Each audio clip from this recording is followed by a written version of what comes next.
이 시간은 나만 장군의 이야기를 좀 살펴보려고 합니다. 이 스토리는 교인들에게 익숙한 내용이라 설명은 생략을 하고요.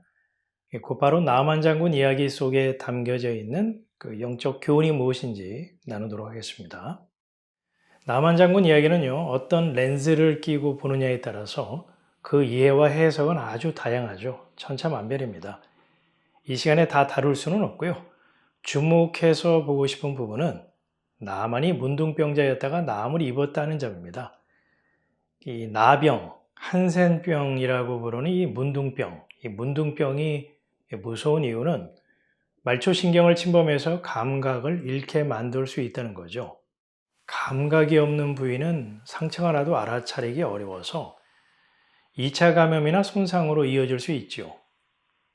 다시 말해서 문둥병은 통증에 대한 감각이 없기 때문에 칼에 베이고 못에 찔려도요, 통증을 느끼지 못하고요. 그러다 보면 제때 치료하지 않아서 세균이 감염하고 그래서 그 부분이 곪고 썩고 그래서 발이 썩어가고 코가 떨어져 나가고 얼굴 모양이 아주 흉측하게 바뀌고 마침내 죽음에 이르는 병이죠. 나만 장군이 하늘이 내린 형벌로 여겼던 이 문둥병자였는데요. 여호와의 은혜로 나음을 입어 죽은 감각이 살아났다는 겁니다. 감각이 살아났으니 예전과 달리 누가 꼬집으면 아픔을 느끼고 칼에 피부가 베이거나 못에 찔리면 통증을 느낄 수 있게 되는 거죠. 이 나만이 문둥병에서 치료를 받아 감각이 살아났다는 것은 하나님에 대한 감각이 살아났다는 말입니다. 양심이 살아났다거나 양심 불량이던 사람이 정신 차리고 새 사람이 되었다. 그 이상의 의미를 갖는 문둥병에 대한 치료의 영적 의미이죠. 양심이 살아난 것과 하나님에 대한 감각이 살아난 것의 차이는 뭘까요? 양심이 살아나면요, 자기가 행한 일에 대한 도의적 의식이 민감해지면서 반성과 자책으로 이어지죠. 그런데요, 하나님에 대한 감각이 살아나면 이 세상이 어떤 상태에 처해 있는지, 그리고 자신의 실상이 어떠한지 눈을 뜨게 된다는 겁니다. 이 죄악된 세상, 그 세상에서 생존과 자기 확장을 위해서 살아가는 사람들. 하지만 스스로의 힘과 방법으로 그 문제를 해결할 수 없는 자신의 한계와 무기력함을 발견하게 되고, 그래서 구원자를 바라고 구하게 되는 거죠. 그러니까 나만 장군이 육신의 문둥병에서 나음을 입어서 감각이 살아나 통증을 느낄 수 있게 된 변화를 통해서 성경이 말하고자 하는 건 영적 무감각, 감각이 죽었던 그 상태에서 하나님에 대한 감각, 즉 영적 감각이 살아난 것을 말하려고 하는데 초점이 있다는 겁니다. 이 나만 장군이요, 괘씸하다 싶은 발언을 했을 때 엘리사 선지자가 왜 평안히 가시오? 라고 대답을 했는지 이 힌트를 얻을 수 있는 대목이죠. 이 여호와의 은혜로 문둥병에서 나음을 입은 나만 장군이요, 엘리사 선지자에게 뭐라고 말을 했는가 하면 왕이 림몬의 신전에 들어갈 때 나만 장군의 이제 부축을 받아서 들어가서 절을 하면 군대 장관으로서 자기도 함께 절을 하게 되는데 여호와께서 이 일에 대하여 용서해 주기를 바랍니다. 이렇게 했죠. 죽음의 병에서 고침받기 위해서 쏜살같이 달려올 때는 언제고 다 나으니까 이제 본색을 드러낸 건가? 화장실 들어갈 때와 나올 때 태도가 다르다고는 하지만 나만은 좀 심하다 싶죠.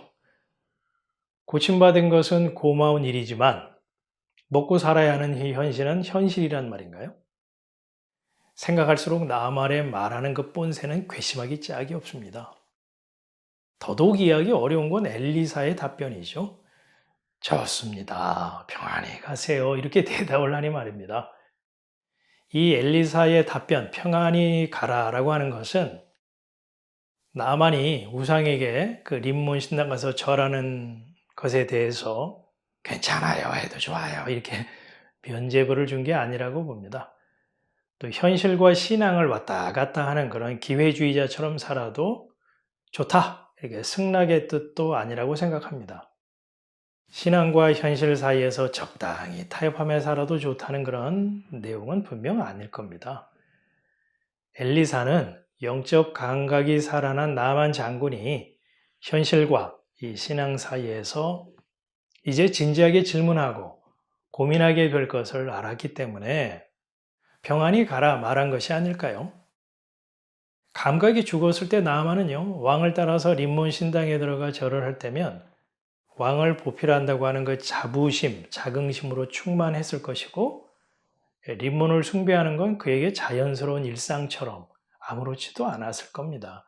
하지만 영적 감각이 살아난 나아만은 왕을 따라 림몬 신당에 들어가서 절을 할 때마다 그 마음이 결코 편치 않겠죠.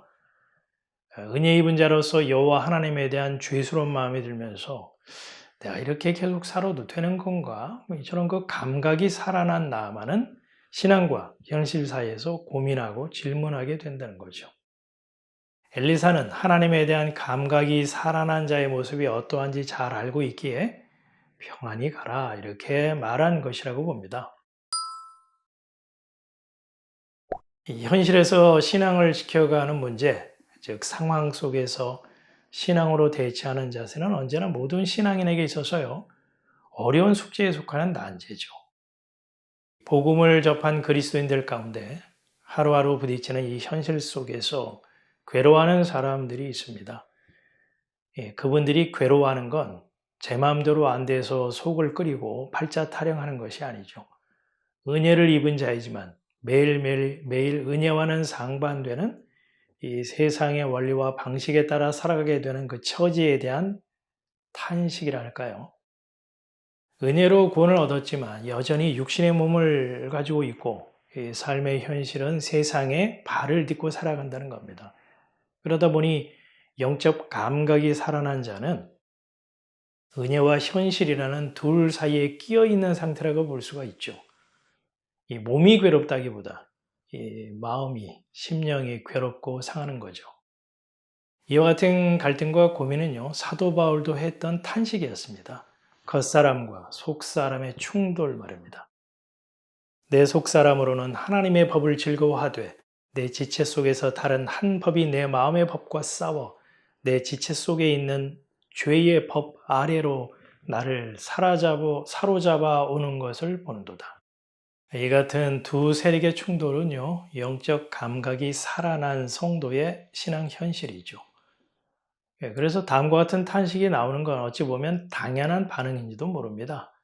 오호라, 나는 곤고한 자로다. 이 사망의 몸에서 누가 나를 건져내랴. 이러한 탄식은 앞서 얘기했듯이 신세한탄도 팔자 타령도 아니죠.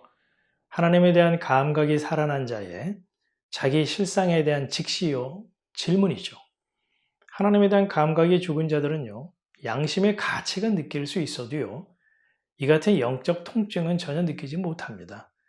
하나님에 대한 감각이 죽은 자가 이 세상의 원리와 풍조에 따라 살아가는 것에 대해서 아픔을 느끼고 그 통증을 느낄까요? 자연스럽고 또 당연하게 여길 것이고 그러면서 살아갈 뿐이죠. 오히려요, 적극적으로 세상에 적응하며 이 세상과 짝하며 살아가는 삶을 추구할 겁니다.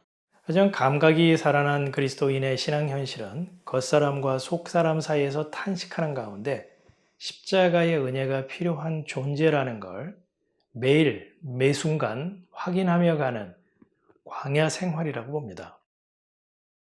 하나님이 성도를 이 광야와 같은 일상에 묶어두시는 이유이기도 하고요.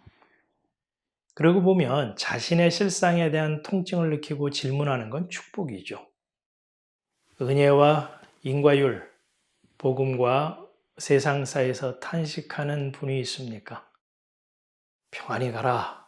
이 엘리사의 대답을 깊이 묵상하시면서 하늘 위로의 말씀으로 다가오기를 기원합니다.